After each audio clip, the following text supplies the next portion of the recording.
Aujourd'hui, je vous présente Cocu, même les plus grands hommes peuvent l'être de Pierre Lunel. Alors c'est un bouquin qui va retracer les plus grands cocus, les plus grosses adultères de l'histoire de France. Parce que c'est justement ça la particularité du bouquin, c'est que ça va retracer l'histoire de la France. Je pense carrément du Moyen-Âge jusqu'à presque aujourd'hui.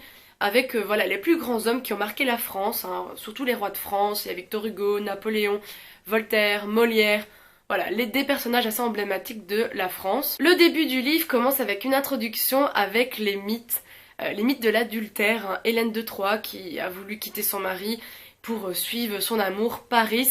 On va aussi expliquer tous les sévices qu'on faisait aux femmes qui trompaient leur mari. Alors celui qui m'a le plus étonné, c'est en Thaïlande. On mettait les femmes avec un cheval en rut.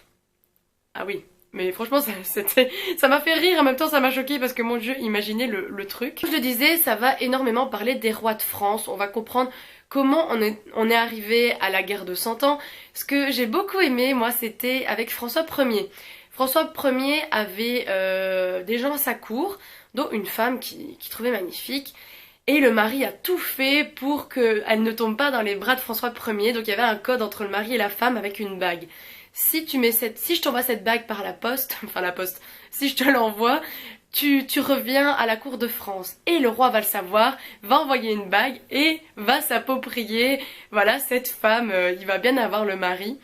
Alors c'est vrai qu'à cette époque-là, tout le monde était au courant de qui trompait qui, voilà, c'était vraiment des secrets de polichinelle. Combien de gens se sont fait décapiter à avoir trompé un tel avec un tel. Des petites anecdotes marrantes, moi, qui m'ont fait sourire.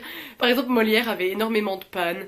Voltaire avait des problèmes intestinaux qui rendaient l'acte sexuel un peu délicat. Napoléon qui était follement amoureux de Joséphine et elle, qu'elle était une parfaite comédienne et lui inventer n'importe quoi. On voit aussi l'évolution de la mentalité.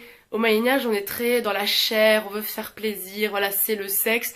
Et arrivé au 18e, c'est vraiment la quête de l'amour. Vous avez beau être marié, vous cherchez une amante pour l'amour. Voilà, vous voulez sentir les sentiments.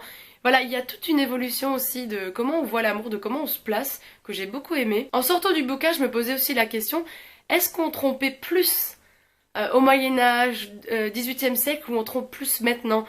Je sais pas si quelqu'un le sait, s'il y a déjà des bouquins qui parlent de ça justement, de l'adultère, mais c'est quelque chose que je me pose, tiens, si, est-ce que ça serait pas aujourd'hui qu'on tromperait le plus? Si vous aimez bien les romans d'histoire, je pense que ça peut totalement vous plaire, parce que en plus, les personnages sont très développés, il y a toujours une petite biographie très courte, pour remettre dans le contexte de l'histoire, mettre les contemporains, voilà, pour qu'on se situe bien au moment des faits, au moment de l'explication. Voilà, si vous avez envie de connaître les plus grands cocus, je vous le conseille, et on se dit à très bientôt pour une prochaine vidéo.